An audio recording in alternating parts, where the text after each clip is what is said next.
علی بھائی اگلا سوال ہے، بعض ملحدین کی جانب سے یہ دعویٰ کیا جاتا ہے کہ قرآن حکیم انتہائی کنفیوزڈ کتاب ہے، نعوذ باللہ من ذالک، اور عموماً ان کی جانب سے یہ اعتراض کیا جاتا ہے کہ شیطان کو تو سجدے کا حکم ہی نہ تھا، حکم تو صرف فرشتوں کو تھا، اور اگر شیطان بھی فرشتوں میں داخل ہے تو فرشتے تو ویسے ہی اللہ کے حکم کی نافرمانی نہیں کرتے، تو پھر شیطان کیسے بغاوت کر سکتا ہے؟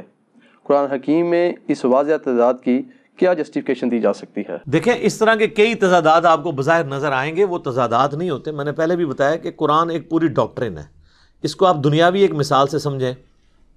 اگر میں آپ سے کہوں کہ ڈاک خانے میں صبح 9 سے شام 5 بجے تک بل جمع ہوتے ہیں، اور آپ سنڈے والے دن پہنچ جاتے ہیں اور وہاں پہ ڈاک خانہ بند ہوتا ہے، تو آپ یہ کہیں گے کہ آپ کی جو سٹیٹمنٹ تھی وہ غلط نکل آئی، پریکٹیکلی کنٹراڈکٹ کر گئی ڈاک خانے کی ٹائمنگ سے؟ نہیں، میں آپ سے کہوں گا کہ بھائی آپ سنڈے کو گئے ہیں، یہ انڈرسٹوڈ تھا کہ میں سنڈے کی بات نہیں کر رہا تھا، میں ورکنگ ڈیز کی بات کر رہا تھا۔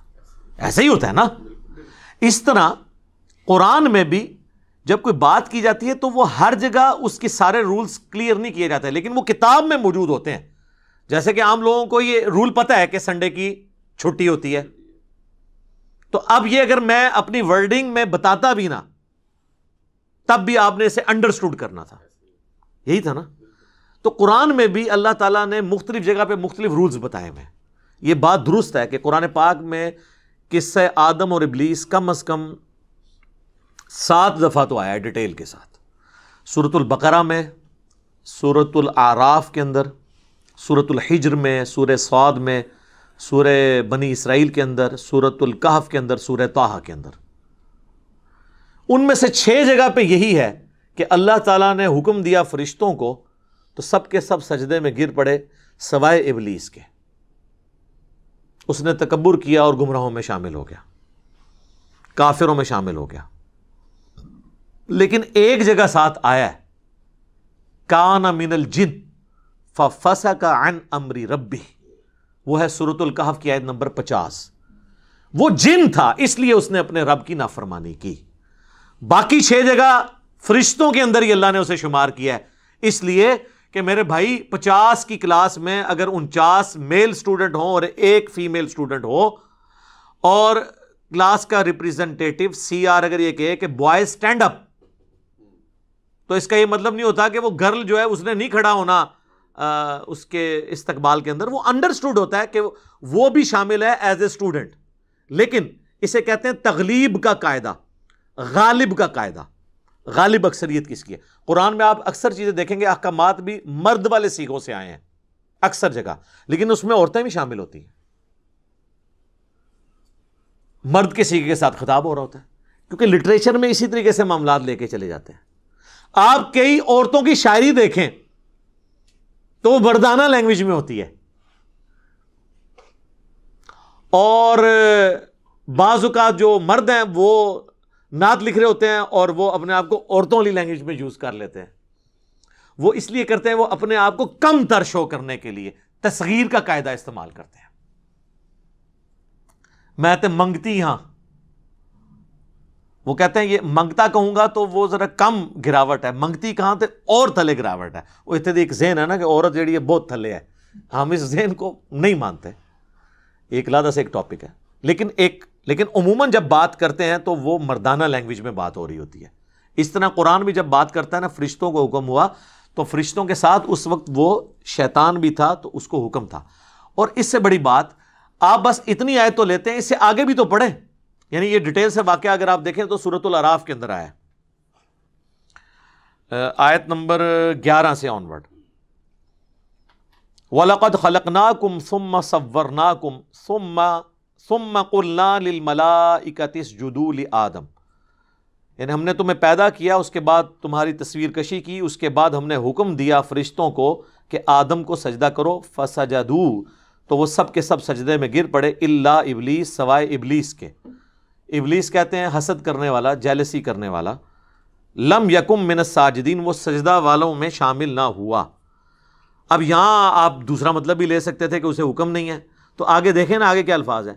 اللہ نے ادھر چھوڑا نہیں اسے، کہا قال ما منعک الا تسجد اذ امرتک، اے ابلیس تجھے کس چیز نے منع کیا کہ جب میں نے تجھے حکم دیا تھا سجدے کا تو تو نے سجدہ نہیں کیا؟ تو یہاں وہ جواب ہونا چاہیے تھا ملحدین والا کہ یا اللہ تو نے مجھے تو حکم نہیں دیا، تو نے تو فرشتوں کا ہے، میں تو جن ہاں۔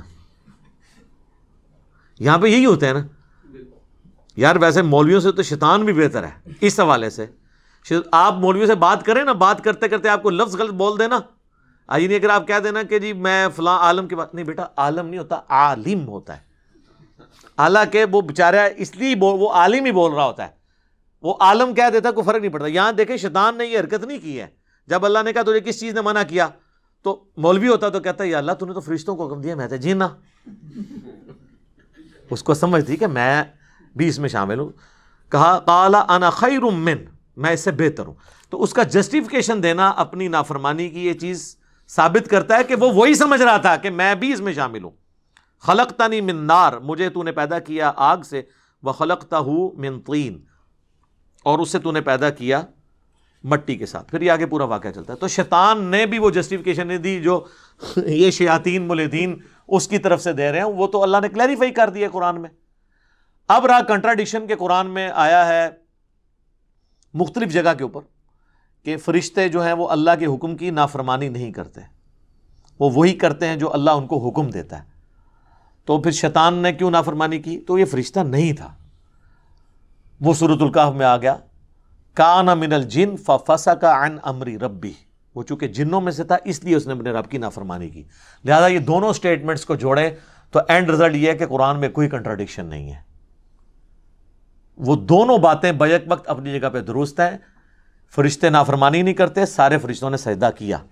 شیطان چونکہ جن تھا، اور دو ہی مخلوقات ہیں جنہیں اللہ نے آزادی دی ہے، جن اور انس، وما خلقت الجن والانس الا لیعبدون۔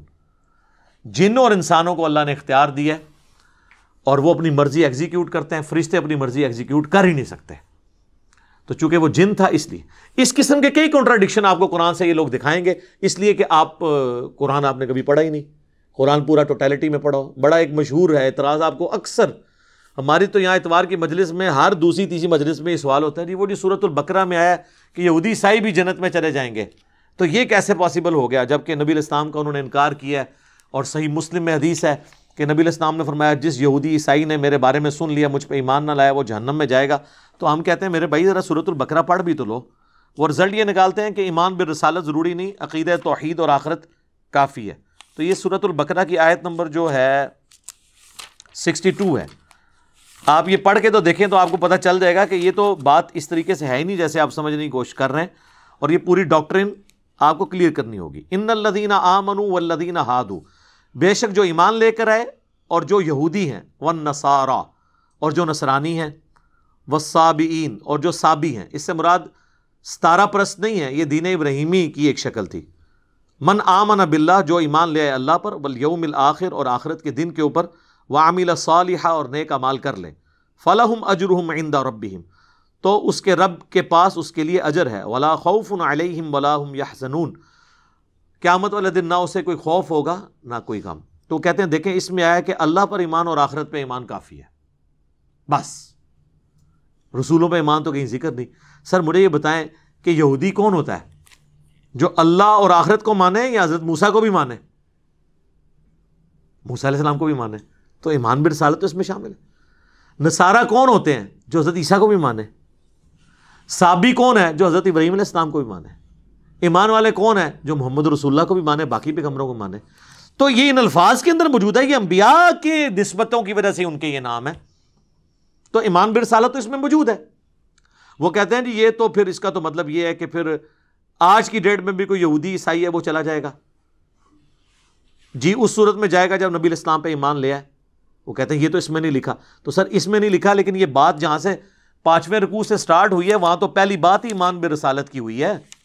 ایمان برسالت کو اللہ نے ایمان باللہ اور ایمان بالیوم الآخرہ سے پہلے ذکر کر دیا ہے، اس کو پرائورٹی دی ہے، اور وہ یہ جہاں پہ بنی اسرائیل کے اوپر مقدمہ قائم کیا اللہ نے سٹارٹ ہی میں، وہیں پہ اللہ تعالیٰ نے اس بات کا ذکر کر دیا۔ وَآمِنُوا بِمَا أَنزَلْتُ مُصَدِّقًا لِمَا مَعَكُمْ، یہ آیت نمبر 41، یعنی 20 آیات پیچھے۔ ایمان لاؤ اس پر جو ہم نے تمہارے ساتھ اس وقت نازل کیا ہے معکم ولا تکونوا اول کافر بہ، اور اس قرآن کے اول منکر اور نبی الاسلام کے اول منکر تم تو نہ بنو یہودیو، ولا تشتروا بآیاتی ثمنا قلیلا، اور چند ٹکوں کے عوض، دنیا کی منفعت کے عوض میری آیات کو مت بیچ دو، وَإِيَّايَ فَاتَّقُونَ، اور مجھی سے ڈرو۔ اللہ تعالیٰ ہمارا یہودیوں تمہاری کتابوں میں تو حضور کی پریڈکشن موجود تھی، تم تو پہلے کافر نہ بنو، تو ایمان بالرسالت پہلے آ گیا، تو انڈرسٹوڈ ہے یہ، جس طرح سنڈے کی چھٹی انڈرسٹوڈ ہے۔ اس سے بھی بڑھ کے چھٹا پارا جو سٹارٹ ہوتا ہے سورۃ النساء، اس میں تو اللہ تعالیٰ نے واضح کر دیا ہے جو ایک نبی کا بھی انکار کر دے وہ پکا کافر ہے، ٹھیک ہے، چاہے وہ اللہ کو مانتا بھی ہو۔ تو قرآن کی یہ آیت نہیں آپ نے لینی ہے، وہ ٹوٹیلٹی میں بتا دے گا۔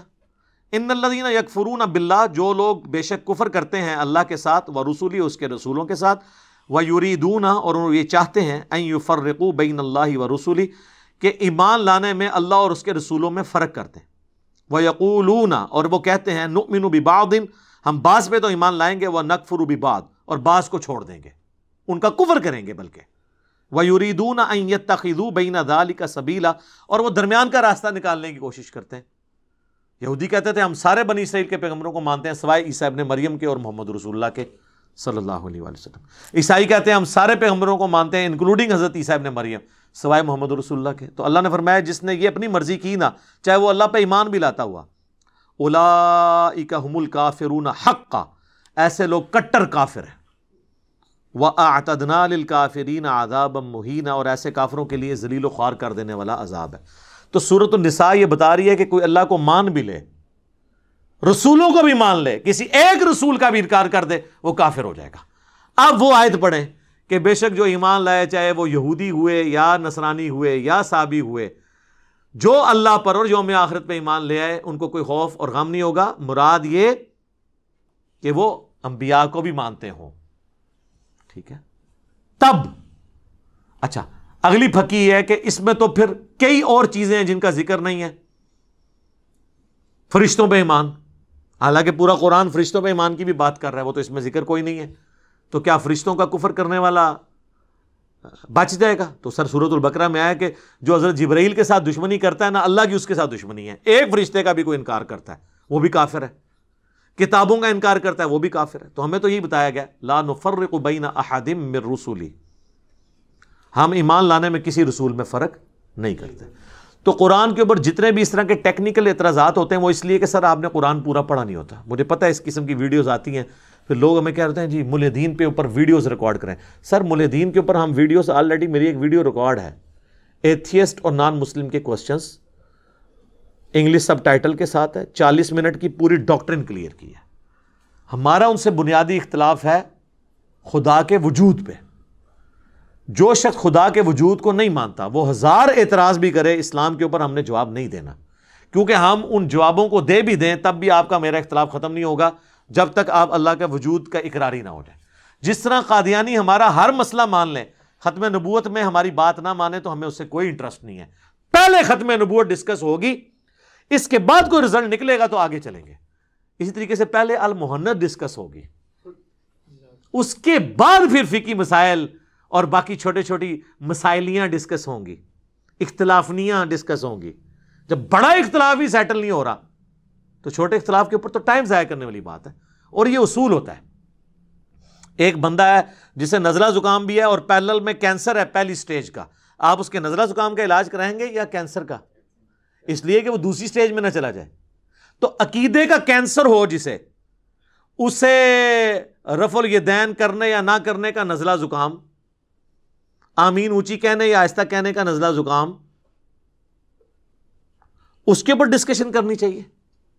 نہیں۔ جب عقیدے کا اختلاف ہے تو باقی چیزیں چھوٹی ہیں۔